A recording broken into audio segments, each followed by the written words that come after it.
Hello बच्चों, तो आपके लिए हम इस वीडियो में कुछ ऐसे प्रश्नों को लेकर आए हैं जो कि बोर्ड एग्जाम 2023 की दृष्टि से काफ़ी महत्वपूर्ण प्रश्न हैं। आप सभी इन प्रश्नों की तैयारी एक बार ज़रूर कर लेना। तो पहला प्रश्न है, एक समकोण त्रिभुज का क्षेत्रफल 30 वर्ग सेंटीमीटर है यदि इसकी ऊंचाई आधार की लंबाई से 7 सेंटीमीटर अधिक है। यहीं आपको समझना है, ऊंचाई आधार की लंबाई से 7 सेंटीमीटर अधिक है तो आधार की लंबाई ज्ञात कीजिए। तो देखिए, हम यहाँ मान लेते हैं आधार की लंबाई, माना आधार। अगर हम आधार मान लेते हैं इसका x सेंटीमीटर, तो बच्चों इसकी जो ऊंचाई है वो कितनी हो जाएगी? क्वेश्चन में लिखा है ऊंचाई आधार की लंबाई से 7 सेंटीमीटर अधिक है, तो ये हो जाएगी x + 7 सेंटीमीटर। ठीक है। और समकोण त्रिभुज का क्षेत्रफल दिया हुआ है, क्योंकि समकोण त्रिभुज का क्षेत्रफल हमें दिया है 30 वर्ग सेंटीमीटर। ठीक है। या अब समकोण त्रिभुज का क्षेत्रफल क्या होता है बच्चों? वो होता है 1/2 गुणा आधार गुणा ऊंचाई। ठीक है, ये बराबर हो गया क्षेत्रफल। या अब 1/2 आधार हमने कितना लिया है? वो x लिया है और ऊंचाई है x + 7, तो बराबर रख देंगे इसके 30 के। या x से यहाँ गुणा कर दिए ब्रैकेट में, तो ये हो जाएगा x² + 7x। अब यहाँ बटे ये 2 है तो बराबर हो गया 30। यहाँ से आप क्रॉस मल्टीप्लाई कर लीजिए। ठीक है, तो ये हो जाएगा x² + 7x, 30 दूनी 60 बराबर 60, इसको उधर ले आएंगे, -60 बराबर 0। तो ये हमें एक द्विघात समीकरण प्राप्त हो गया। अब हमें 60 के ऐसे टुकड़े करने हैं घटाकर 7 आ जाए। गुणा करें 12, गुणा करें तो 60 और घटाएं तो 7 आना चाहिए। तो ये कितने हो जाएंगे? 12 पंजे 60। ठीक है, 12 पंजे 60 हो जाएंगे। तो x² + 12x घटा कर लाना है, 12 पंजे 60 -60 बराबर 0। पहले इन दोनों में x कॉमन ले लीजिए, तो यहाँ बचेगा x + 12। यहाँ कितना कॉमन आएगा? -5 आ जाएगा, क्योंकि माइनस से शुरू है। तो x + 12 बराबर 0। ठीक है, जब माइनस कॉमन लेते हैं तो साइन चेंज हो जाते हैं। तो एक ब्रैकेट में हो जाएगा x + 12 और दूसरे में हो जाएगा x - 5 बराबर 0। अब x + 12 है तो x बराबर कितना आ जाएगा? x बराबर आएगा -12, इसे आप छोड़ देंगे। ठीक है, और x - 5 बराबर 0 है तो x बराबर कितना हो जाएगा? माइनस का है तो ये प्लस हो जाएगा। और x हमने क्या माना है? x हमने माना है आधार, तो इसलिए आधार की लंबाई हो जाएगी 5 सेंटीमीटर। अगर हमें ऊंचाई पूछता है तो हम उसमें क्या 7 प्लस कर देंगे, तो वो हो जाएगी 12। हमारा आंसर सही है गलत है आप चेक भी कर सकते हैं। क्षेत्रफल निकालेंगे तो क्षेत्रफल हो जाएगा 1/2 आधार गुणा ऊंचाई। तो आधार 12 है इसका, ऊंचाई आपकी नहीं, आधार इसमें 5 हो गया, ऊंचाई हो गई 12। इस तरीका क्षेत्रफल जब आप निकालेंगे तो वो 30 वर्ग सेंटीमीटर ही आएगा। तो नेक्स्ट क्वेश्चन देखते हैं। तो प्रश्न नंबर 2 है बच्चों, दो संख्याओं का योग 8 है और उनके व्युत्क्रमों का योग 8/15 है, तो संख्याएं ज्ञात कीजिए। योगफल इनका 8 दे रखा है, तो हम ये मान लेते हैं कि पहली संख्या हमने मान ली x। ठीक है, पहली संख्या ये होगी x। अब तो दूसरी संख्या कितनी हो जाएगी? दूसरी संख्या हो जाएगी, क्योंकि योगफल 8 है तो 8 - x हो जाएगी। ठीक है नहीं। अब प्रश्न अनुसार, अकॉर्डिंग टू क्वेश्चन, अब व्युत्क्रमों का योगफल कितना दिया हुआ है? 8/15। तो x का व्युत्क्रम कितना होगा? 1/x हो जाएगा, और प्लस इसका व्युत्क्रम कितना होगा? 8 - x का, ये हो जाएगा 1/8 - x। तो बराबर है योगफल कितना 8/15। ठीक है, इसे अब सॉल्व कर लेंगे। एलसीएम कितना आ जाएगा, एलसीएम यही आ जाएगा x और 8 माइनस एक्स, ये दोनों ही एलसीएम में आ जाएंगे। इसकी गुणा देखिए 1 में हो जाएगी क्योंकि इससे कैंसिल हो गया x ही। तो यहाँ 8 माइनस एक्स प्लस है तो प्लस लगाइए, x की इसमें हो जाएगी तो ये x। जब दोनों एलसीएम में आ जाते हैं बच्चों तो ये क्रॉस मल्टीप्लाई हो जाती है, इसकी इसमें हो जाएगी, इसकी इसमें हो जाएगी। तो बराबर हो गया 8/15। ठीक है, अब देखिए x कैंसिल हो जाएगा क्योंकि प्लस माइनस के, तो हमारे पास बचा 8 इसकी गुणा कर लीजिए तो ये हो गया 8x माइनस एक्स स्क्वायर बराबर 8/15। इस 8 से आप इस 8 को कैंसिल हम कर सकते हैं इस तरीक़ा से। तो 1/8x माइनस एक्स स्क्वायर बराबर यहाँ बचा 1/15। अब यहाँ से क्रॉस मल्टीप्लाई कर लीजिए। ठीक है, अब हम क्रॉस मल्टीप्लाई करेंगे तो देखिए 15 की 1 में करेंगे तो हो जाएगा 15 बराबर 1 से यहाँ करेंगे तो ये हो गया 8x माइनस एक्स स्क्वायर। अब इसको इधर ले आइए समीकरण बनाने के लिए, माइनस का है तो ये प्लस का हो जाएगा और जो प्लस का है तो ये माइनस का हो जाएगा, प्लस 15 बराबर 0। इधर जो थे ने इनको हम इधर ले गए हैं, जो प्लस वाला था वो माइनस का हो गया, माइनस वाला प्लस हो गया। अब हमारे पास ये दीर्घा समीकरण प्राप्त हो गया कि 15 के ऐसे टुकड़े कीजिए, गुणनखंड कीजिए, जोड़कर 8 आना चाहिए, गुणा करें तो 15, तो वो आ जाएंगे 5 तिया 15। ठीक है, 5 तिया 15 हो गए, तो यहाँ पर रख दीजिए। तो यानी कि 5x और 3x, क्योंकि माइनस लगा हुआ है साइन चेंज हो जाएंगे।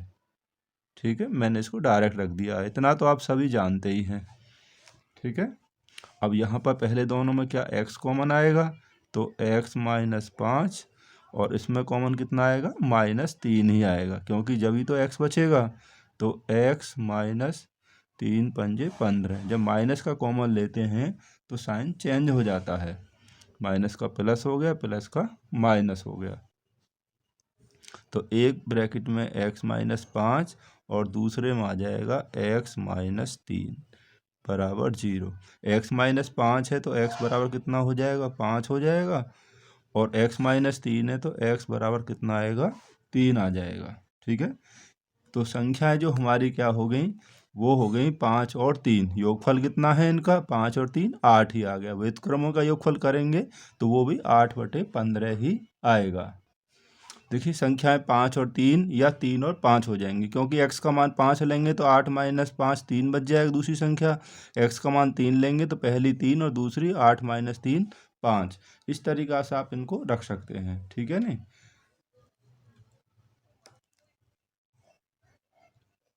तो नेक्स्ट क्वेश्चन और देखते हैं बच्चों।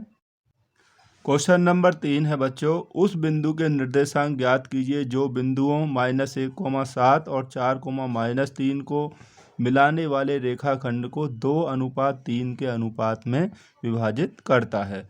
तो पहले हमें यहाँ पर क्या दिया हुआ है हम लिख लेते हैं कि दिया है। ठीक है, तो यहाँ बच्चों हमारा होगा x1 y1 x2 y2 और जो अनुपात होता है वो होता है m1 और m2। ठीक है, ये हमने नोट कर लिया। अब हमें क्या निकालना है, हमें निकालना विभाजन सूत्र से उस बिंदु के निर्देशांक जो इन्हें इस अनुपात में बांटता है। तो विभाजन सूत्र से x के लिए क्या होता है कि m1 x2 plus m2 x1 बटे m1 प्लस m2।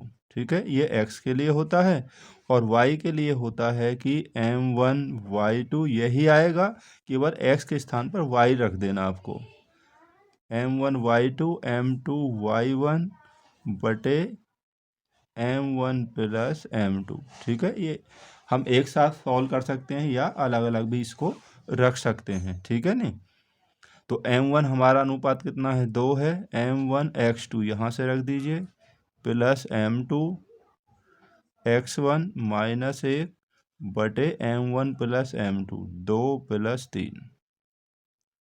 ठीक है, ऐसे इसको रख दीजिए m1, या इसको पहले आप सॉल्व कर दीजिए। देखिए ये 8 हो जाएगा, 8 यहाँ माइनस के 3 बटे 3 और 2 5, तो कितना बचेगा? 8 में से यहाँ गई तो 5 बटे 5, 5 से 5 कैंसिल हो जाएगा, ये 1 आ जाएगा।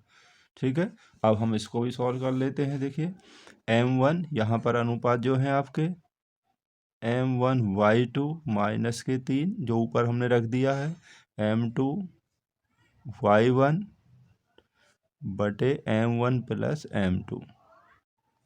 ठीक है, 3 दूनी 6 माइनस के 6 प्लस 7 दिया 21 बटे 5, 21 में 6 गई तो यहाँ 15, 15 बटे 5, तो कितनी बार कैंसिल हो जाएगा? ये हो जाएगा 3 बार। तो यहाँ 1 आ गया, यहाँ पर 3, तो ये हो गए 1 अनुपात यानी कि 1,3। तो ये हमारा हो गया आंसर। विभाजन बिंदु इस तरीक़ा से हो गया। हम इसको अलग अलग भी कर सकते थे और एक साथ भी कर सकते हैं। ये क्वेश्चन काफ़ी अच्छा है बच्चों, ऐसे क्वेश्चन भी एग्जाम्स में अक्सर पूछ लिए जाते हैं। तो नेक्स्ट क्वेश्चन देखते हैं। तो क्वेश्चन नंबर 4 हमें दिया है बच्चों, यदि बिंदु ये जो दिए हुए हैं क्रम में लेने पर एक समांतर चतुर्भुज के शीर्ष हैं, तो x और y के मान बताइए। तो हमने इनको a b c इस क्रम में मान लिया है। अब ये एक समांतर चतुर्भुज है, ठीक है। अब समांतर चतुर्भुज की विशेषता क्या होती है बच्चों, कि समांतर चतुर्भुज के जो विकर्ण होते हैं एक दूसरे को समद्विभाजित करते हैं। यदि हम विकर्ण AC को मिलाएं और विकर्ण BD को मिलाएं तो ये एक दूसरे को यहाँ समद्विभाजित करेंगे। यानी हम कह सकते हैं कि AC का जो मध्य बिंदु होगा वो BD का मध्य बिंदु होगा। ठीक है, अब AC का मध्य बिंदु होता है बच्चों कि x1 प्लस x2 बटे 2 और y1 प्लस y2 बटे 2। तो A और C में देखिए x1 यहाँ 1 हो गया प्लस x2 यानी कि x बटे 2 हो गया, और y के लिए y1 यानी कि दूसरा y1 प्लस y2 यानी कि 6 बटे 2 बराबर। यहाँ से रख सकते AC के लिए x1 प्लस x2, A और C के लिए x1 प्लस x2 बटे 2, y1 प्लस y2 बटे 2। अब BD के लिए ये रहा B और D, तो इसके लिए हम रख देंगे देखिए 4 प्लस 3, 4 प्लस 3 बटे 2, और यहाँ y प्लस 5, y प्लस 5 बटे 2, यानी कि वही आएगा x1 प्लस x2 बटे 2 और y1 प्लस y2 बटे 2। ठीक है, अब यहाँ ये ऐसे रहेगा 1 प्लस x बटे 2, 4 और 2 यानी कि 6 और 2 8, 8 ये हो जाएगा 8 बटा 2 बराबर। यहाँ हो जाएगा 7 बटे 2 और ये रहेगा y प्लस 5 बटा 2। अब हम देखिए x वाले की कंपेयर इससे करेंगे x से पहले उसमें, यानी कि 1 प्लस x बटे 2 बराबर x ये है 7 बटे 2, 2 से 2 कैंसिल हो जाएगा, तो यहाँ बचा x प्लस 1 बराबर 7, या x बराबर 7 में से 1 माइनस हो जाएगा तो 6 बचेगा, x का मान 6 आ गया। अब हम सेकंड में देखिए, अब इसकी कंपेयर करेंगे इसकी y वाले से, यानी कि 8 बटे 2 बराबर y प्लस 5 बटे 2, 2 से 2 कैंसिल हो जाएगा, तो यहाँ बचेगा y प्लस 5 बराबर 8, या y बराबर 8 में से 5 माइनस हो जाए कितना बचेगा, 3 आ जाएगा। तो y का मान यहाँ पे कितना आएगा, 3 आ गया। तो हमारे पास जो x के जो और y के मान है यहाँ लिख देंगे, तो x बराबर 6 और y बराबर 3, ये हमारे इसके आंसर हो जाएंगे। क्वेश्चन काफ़ी अच्छा है, ऐसे क्वेश्चन अक्सर पूछ लिए जाते हैं। हमें लगता है कि बहुत आसान है और हम करते नहीं हैं, और ऐसे ही क्वेश्चन एग्जाम्स में अक्सर आ जाते हैं। तो क्वेश्चन नंबर 5 है बच्चों, यदि 3x1 बराबर कोसेक थीटा और 3 बटे x2 बराबर कॉट थीटा है, तो 3x1 का स्क्वायर माइनस 1/x2 के स्क्वायर का मान बताइए। देखिए हमें दिया हुआ है, क्योंकि 3x1 बराबर है यहाँ पर कोसेक थीटा, ठीक है, या x1 बराबर हो जाएगा, ये 3 इधर आएगा तो ये हो जाएगा कोसेक थीटा बटे 3, ठीक है, ये 3 हो जाएगा, तथा इसी तरीक़ा से दूसरा ले लेंगे, यह 3/x2 बराबर कॉट थीटा है। तो या 1/x2 बराबर, यहाँ जो 3 है नहीं, तो यहाँ इसे गुणा मानिए, इधर आएगा तो ये हो जाएगा आपका कॉट थीटा बटे 3, ये हो जाएगा। ठीक है, हमारे पास x1 और 1/x2 का मान आ गया। अब हमें निकालना है जो हमें मान, इसलिए ये 3x1 का स्क्वायर माइनस 1/x2 का स्क्वायर, इनके मान रख दीजिए। 3x1 का मान कितना आया है हमारे पास, ये आ गया, तो ये हो गया कोसेक थीटा। इनका वर्ग है तो वर्ग कर दीजिए, और यहाँ 3 का वर्ग हो जाएगा माइनस, और यहाँ ये भी वर्ग है, तो इसका मान हो गया हमारे पास कॉट थीटा बटे 3। तो इसका भी हम क्या करेंगे, वर्ग कर देंगे। ठीक है, ऐसे कर दीजिए या एक साथ कर दीजिए, एक ही बात है उसमें। 3/, इसका वर्ग करेंगे तो ये हो जाएगा कोसेक स्क्वायर थीटा बटे 9 माइनस कॉट स्क्वायर थीटा बटे ये 9 हो गया, तो बराबर 3 गुणा, यहाँ पर देखिए 9 एलसीएम हो जाएगा, तो यहाँ पर आएगा आपका cosec square theta minus cot square theta. 3 से कैंसिल हो जाए कितनी बार, 3 बार। अब cosec square theta minus cot square theta होता है 1। ठीक है, तो ये होगा 1/3। यहाँ पे आइडेंटिटी लिख लेंगे हम, कौन सी, कि cosec square theta minus cot square theta बराबर 1। ठीक है, तो ये देखिए कितनी आसान तरीके से हो गया। तो यही इसका मान हो गया, यही इसका सॉल्यूशन है।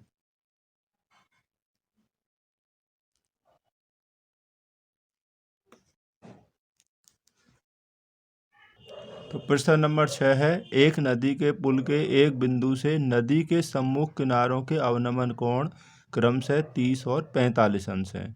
यदि पुल किनारों से 3 मीटर की ऊंचाई पर हो तो नदी की चौड़ाई ज्ञात कीजिए। ये इसके लिए मैंने डायग्राम बना लिया है। ये एक नदी है और ये एक पुल है जो कि 3 मीटर ऊंचा है।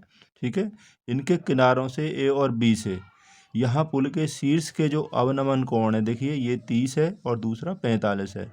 जब ये 30 है तो ये भी आपका 30 रहेगा। ठीक है, 45 है तो ये भी आपका 45 रहेगा, क्योंकि इस तरीक़ा से ये जेड की शेप में जो आ जाते हैं, ये हो जाते हैं आपके एकांतर कोण। इसके लिए थोड़ी सी आप लैंग्वेज लिख लीजिएगी। ठीक है, तो ये हमने इसकी बच्चों यहाँ पर थोड़ी लैंग्वेज लिख ली। तो हमें पास दो समकोण त्रिभुज है, एक तो होगा ए क्यू पी और दूसरा है B Q P.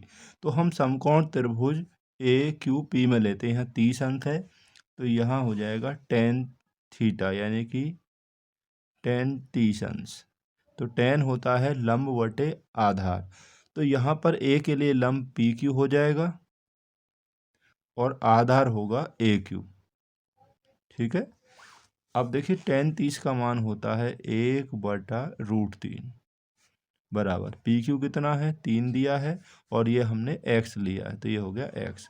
Cross multiply कर लेंगे अगर हम यहाँ पर, तो ये हो जाएगा x = 3√3। ये x का मान हो गया, समीकरण 1 हो गया। अब इसके बाद हम लेंगे पुनः समकोण त्रिभुज बी क्यू पी में। अब बी क्यू में कितना एंगल है यहाँ पर, 45, तो यहाँ tan ही ले लेंगे, tan थीटा लंब बटे आधार। ठीक है, तो यहाँ पर जो होगा tan के लिए लंब कितना होगा, पी क्यू। देखिए ये होगा पी क्यू और आधार ये हो जाएगा, तो बराबर लंब बटे आधार, यानी कि बी क्यू। tan 45 का मान कितना होता है, 1 होता है। पी क्यू का मान, पुल की ऊंचाई जो है 3 मीटर, और बी क्यू ये हमने लिया है, देखिए यहाँ से यहाँ तक y लिया है, तो यहाँ हो जाएगा आपका y। क्रॉस मल्टीप्लाई कर दीजिए, तो y बराबर हो जाएगा 3। ये हो गया दूसरा वो। ठीक है, अब हमें क्या निकालना है, नदी की चौड़ाई। तो नदी यहाँ से यहाँ तक है, तो नदी की चौड़ाई हो जाएगी ए क्यू प्लस बी क्यू, यानी x और y का मान जुड़ जाएगा। तो यहाँ लिख लीजिए नदी की चौड़ाई, नदी की चौड़ाई ए बी बराबर हो जाएगी, यानी कि एक्स प्लस वाई। अब x का मान हमारे पास है 3√3 और y का मान है 3, 3 कॉमन ले लीजिए तो यहाँ बचेगा √3 + 1, तो √3 + 1 मीटर। ठीक है, ये नदी की चौड़ाई हो जाएगी। अगर हमें √3 का मान दिया होता है तो हम रख लेंगे, वैसे √3 का मान 1.732 होता है, तो उस तरह रखकर आप इसका वैसे ही मान बता सकते हैं। नहीं दिया है तो आप यहीं छोड़ सकते हैं।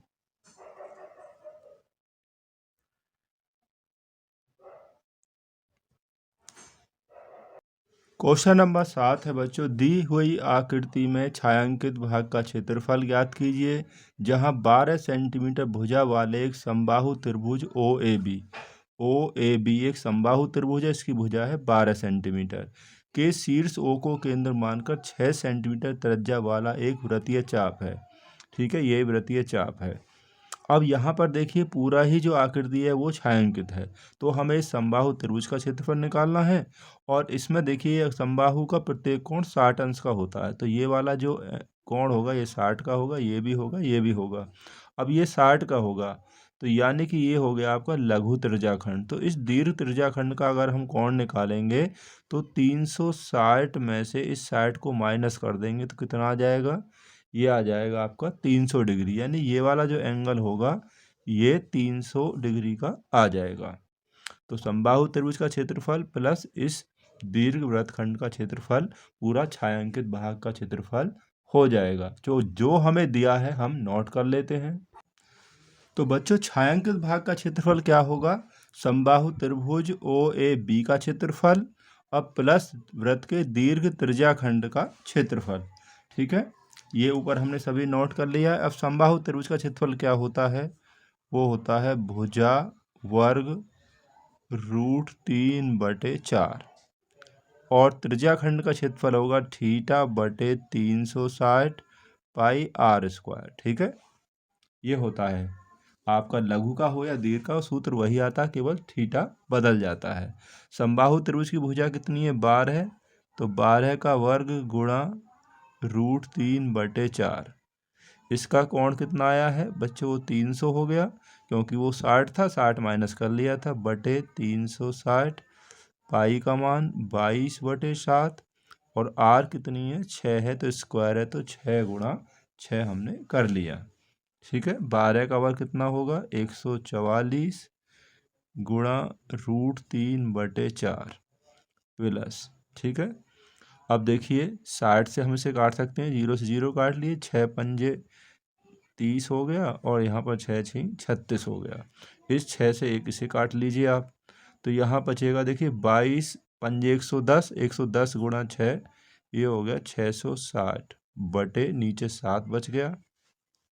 4 से आप इसको भी काट सकते हैं, 4 से कितनी बार कट जाएगा, 4 × 12, 4 × 6 24, 36 बार कैंसिल हो जाएगा।